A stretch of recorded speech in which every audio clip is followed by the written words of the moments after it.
Racing Adventures. Let's go racing!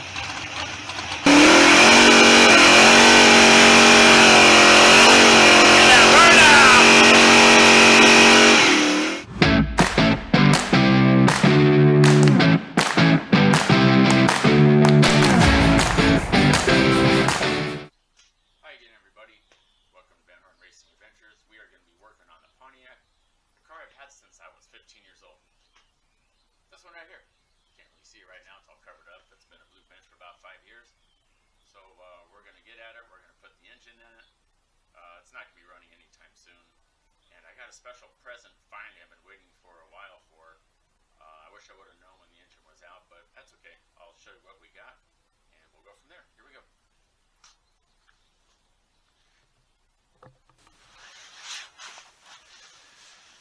Hi everyone. Okay, we're going to put the oil into the Pontiac engine. This is our 468. It's going to be a blown alcohol motor. And then we're going to get the intake manifold put on here. Right now it's just sitting loose. We're going to bolt it all up. If you remember on a past episode we did, or we might not have because the knucklehead self that I am, when I did it, the speaker went off. And when that happened, we couldn't hear anything. Anyways, so I had done the valves, lashed them, got them all set. So now I'm going to put the rest of the oil in the engine. We're going to get the intake manifold put on all the way, because right now we just put the gaskets on. That was on the mystery episode that may or may not go in. So let's get to it, and I'll show you some of the stuff we're putting in, and just see how it goes. All right, first going to take the intake manifold back off. It's just sitting there.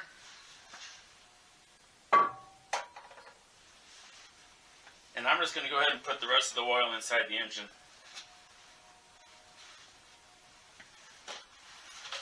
This is the driven oil. Same stuff we put in the Pontiac, we're putting in the Cuddy. And this is the break-in oil, so I want to make sure we got some good oil in it when we first fire it up. Let me get my ugly mug in here so you see. And I'm just going to put it in. That way we just have a little bit of oil just sitting in there. Make sure I don't forget to put oil in it later. And we're going to get all that in. Then we're going to silicone up our manifold, tighten it all up, and I'll show you a special hand tool I made. The reason why I don't buy all the expensive stuff, sometimes you need to buy the inexpensive stuff to make custom tools. So that's why I did it with this one, and I'll show that to you in a little bit. So here we go.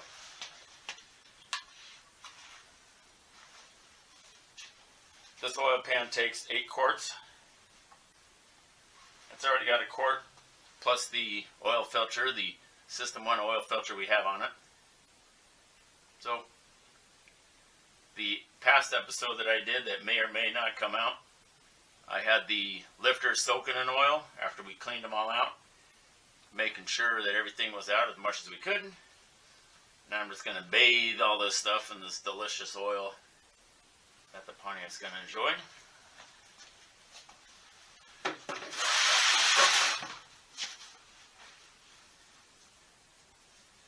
This is the break-in oil. It's got a whole bunch of extra additives in it when you first fire up the engines.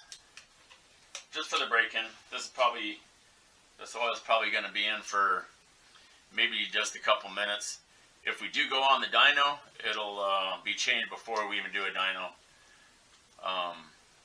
Just to make sure we're all good. So what we'll do, if we go on the dyno, we'll fire it up, break it in. Once it's all broken in, then after that, we'll change the oil, and then we'll start making pulls, if we go on the dyno. I don't know if we're going to go on the dyno yet. I'm hoping to, but it's $1,000 to do a dyno session. It's a lot of money that, unfortunately, we don't have that kind of money to do all the time. So,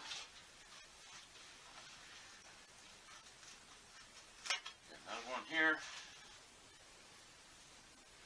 So this is the driven oil, and like my other ones, no, we're not sponsored by Driven, but Driven, if you're watching, we love the products. It's good stuff. We're not looking to get rich, just maybe some oil to help promote your product. So that's my little plug. It's good oil. Sponsored or not, it's really good oil. Once again, I'm not a big time fanatic on synthetics. A lot of people like synthetics, and that's fine, no problem. I'm just not a big fan of synthetics, so I stick with conventional as much as I can. Plus, this right here is just 30 weight just to break it in. Then we normally run 50 weight in this because of the alcohol. Like I said, it's a blown alcohol engine, so the alcohol with the supercharger, it kind of works the oil some. Sometimes you get the methanol kind of blends in it. It's just kind of natural on it. So it'll dilute the oil a little bit, so you run 50. You should run 30 weight when you're making passes and all that other stuff. You dilute it thinner. It's generally not recommended. So I won't do it. This is just for break-in. Only break-in.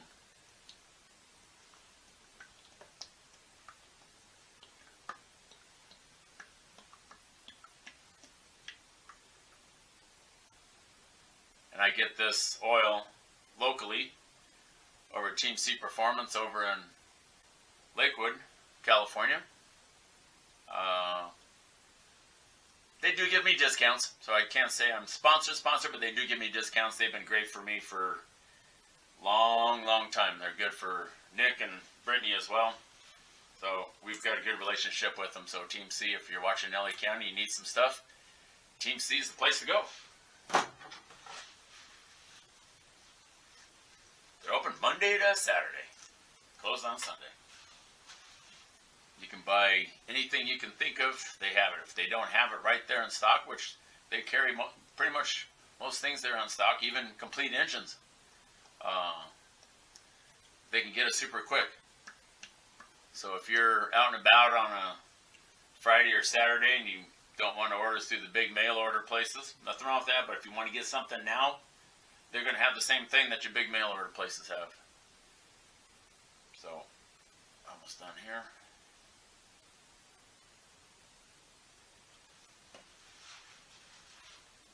One more quart.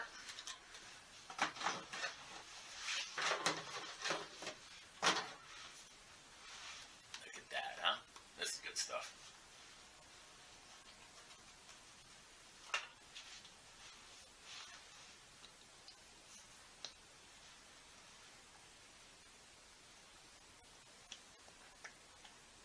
I'm going to put all this oil on top of the lifters, let them really soak in.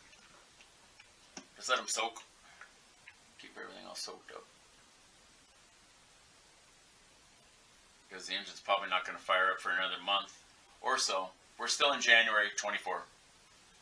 Probably won't start up for at least another month or so, but I'm going to get this all sealed up. It's been driving me nuts having the manifold just sitting on this and not doing anything with it. So, get all that done there. Okay, that's our oil.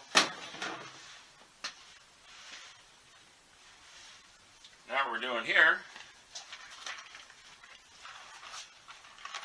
we got our Moroso 12-point bolts, intake manifold bolts, and I'll show you why we have to run the 12 points, because on most of my manifold bolts, it's in very tight quarters. It makes it really hard if you have your regular 3/8 bolt that takes a 9/16 wrench. So I got the 12 points. This way I can use the 3/8 and I can get in some of the tight spots, and I'll show you that. It's very challenging to do some of these with this intake manifold for the blower. So here we go. Look at the Morosos. I'm not sponsored by Moroso, but Moroso, if you're watching, it'd be kind of cool if we got a little bit of help. Just some stuff, that's all. Not trying to get rich. Okay, let's get the manifold on.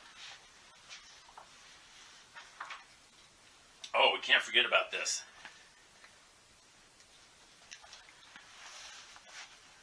There we go. Permatex Ultra Black. This is what we're going to seal up the manifold with on top of the gasket and up in the front and the back of the manifold here.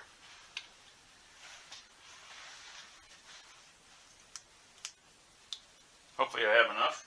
Should.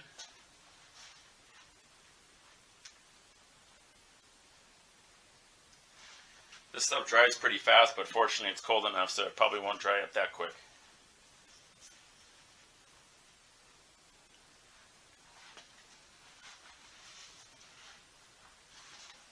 So what I do, and mind you, this is a pain when you take the manifold off. to scrape all this crap off, but I'd rather have a seal than not seal, especially with the blower. You're getting all that boost going inside the intake ports, and you might blow some of that boost in the wrong cylinder area at the wrong time, which in turn might impede performance a little bit or a lot, depends on how bad. So I'm going to seal it up, make a big old globby mess of it, and take forever to take it apart because Permatex is super good, but I always play on the safe, not on the sorry end of it.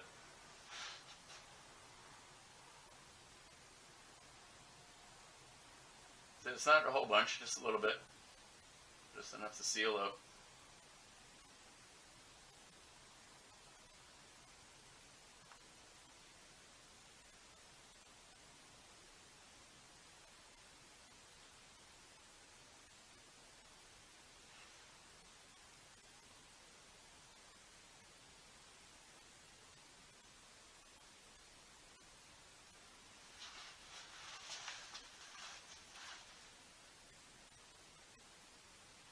I've been doing this on engines forever.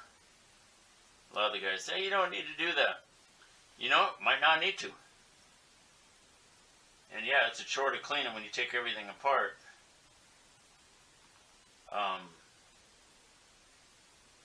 But if it seals up and everything runs really good, and I'm super happy with the way that it's performing, then I didn't really hurt anything then. Just my time frame of cleaning all this up. Okay, almost done. One more intake and exhaust over here. I don't know if they have gaskets that will seal up with a supercharger. A lot of intake manifold gaskets, Felpro. These are Felpros, but Felpro has some that are embossed with like a sealant that goes around the intake and the water ports. I don't know if they have it for this big of a cylinder head. I wish I knew. If they did, I probably would have tried it. But I'm going to stick with my old school for now. Maybe if I have to take the manifold off again, we'll find out. Okay, one more to go.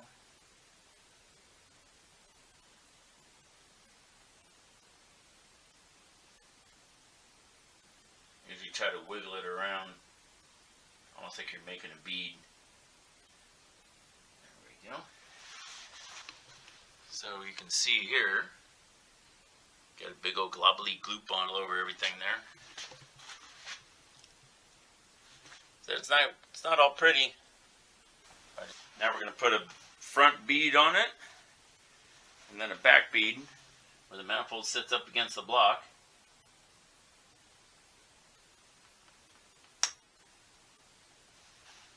Try to get it nice and fat as can be for this.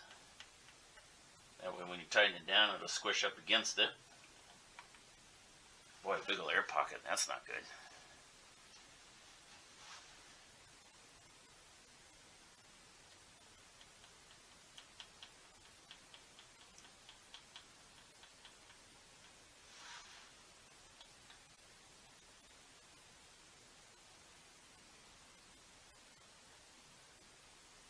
Okay, there's the front. One tube of silicone usually does it for me. Hopefully this will do enough. Oh yeah. So this is ultra black. This stuff is good.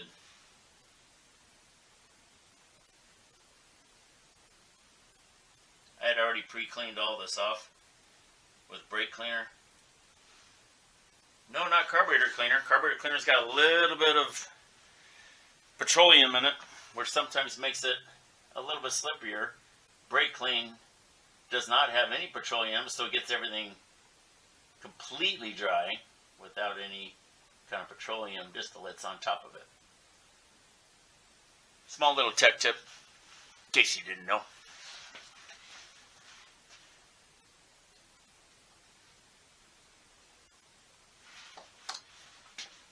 Now the hardest and most fun part of this, try to drop it onto the spot.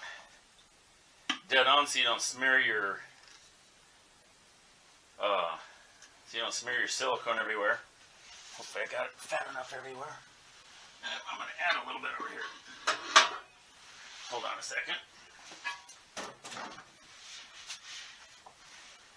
Nick always gets mad I use too much, but I like to do too much. Just to make sure. I hate oil leaks, and the track doesn't like oil leaks because they'll pull you off and then you're done. I don't want to be done before you even start. So, make sure you get a little bit extra.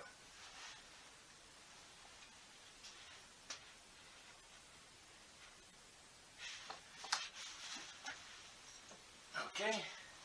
See how lucky we get.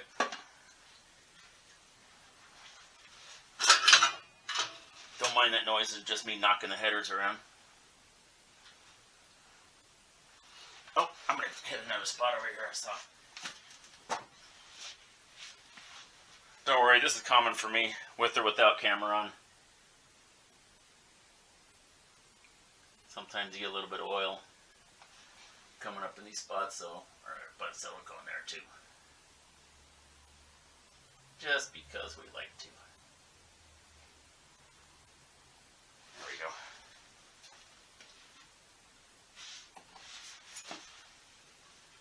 Okay, now we're going. Don't mind my headers.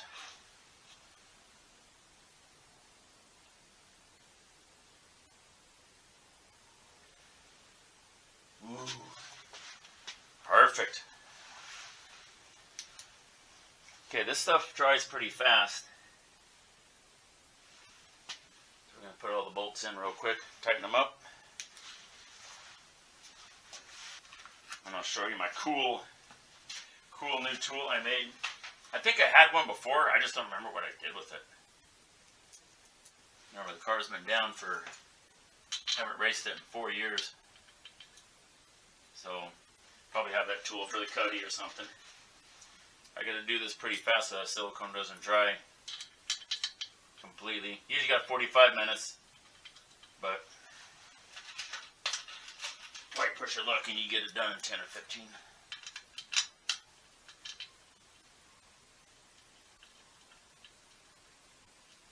Probably could have done a time-lapse video on this, but if you see how I have the camera hanging right now, you'd laugh. I have it hanging by some of wire that's we cut off from Next Nova, Charlotte, hanging on the garage door, strapped through, and the camera's just hanging there. So it's kind of entertaining to see that.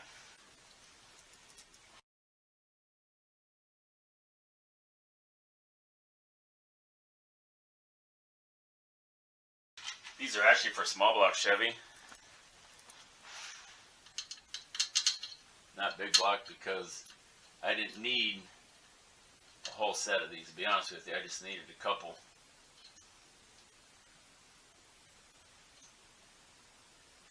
I just needed the outside ones. Check this tool out. Look at this. Look at that, huh? Okay, what I did was, this is just a regular Harbor Freight Pittsburgh 3/8 wrench. Because these are, they take a 3/8 12 point. And I didn't want to do this to one of the high dollar tools. They generally don't really like to bend like this. But this is a nice little bend here, because I'm going to be having to get a couple bolts that are really tight and kind of hard to get into in here. So that's why I bend it. And that's the special tool. Just put it in the vise, got a big crescent wrench, and just kept bending it slower and slower and slower, and then makes the bend that I wanted. So there we go. Pretty cool, huh?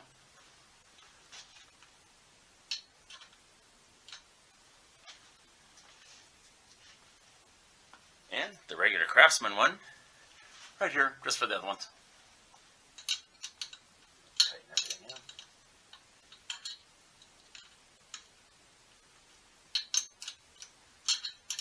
Remember, when you tighten down, you're going to want to make sure that you get, do it uniformly. Right now, I'm just trying to see if this one is, if I could take the washer out for now.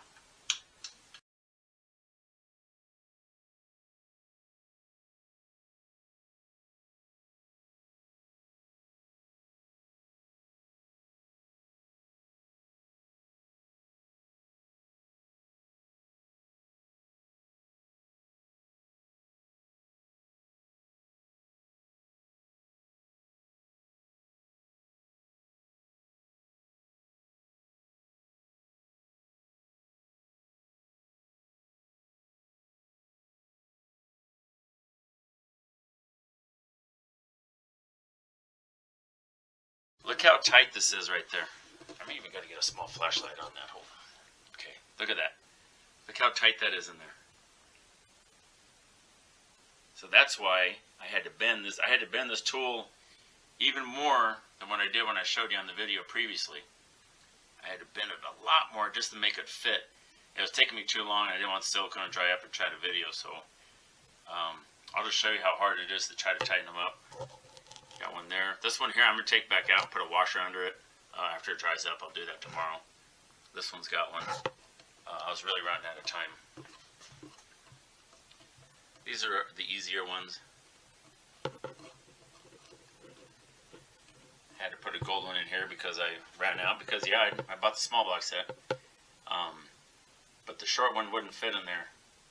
So I had to get one that's about a 1/4 inch longer. That's why I got that gold one. And then I didn't have any more at the time. I'll find. So I know I have more here at the garage, but I put a 9/16 one in there for now. Just until it seals up, I'll pull it out, put another one in. This one here, I'm going to put a washer, but look how tight that is in there. So this is a blower drive service manifold. I'm not bagging them. They got good stuff. They're not too far from where I'm at. I'm probably going to go over there and find out if they have a special tool. Maybe they have a special tool for this. I just don't know about it. I'm not blaming them. They got these manifolds, so maybe it's something that makes it easier to do. Maybe for next time. So anyways, I'm going to try to get video on this special wrench that I put there. Bent that 3/8 in there. Then I had to put this wrench on it here. And then had to tighten it up to get it tight, because you have no leverage with something that's that bent and it's only 3/8. So you got to use your own leverage. You got to make sure you get it to the torque you want it. My torque is mic tight. Mic tight is the tightest I can get it, and deal with it later. But tell you what, I don't have nothing come off, that's for sure. So that's it for the intake manifold. For the oil we got in there, we're all good to go with that. Now I feel better that we're all sealed up.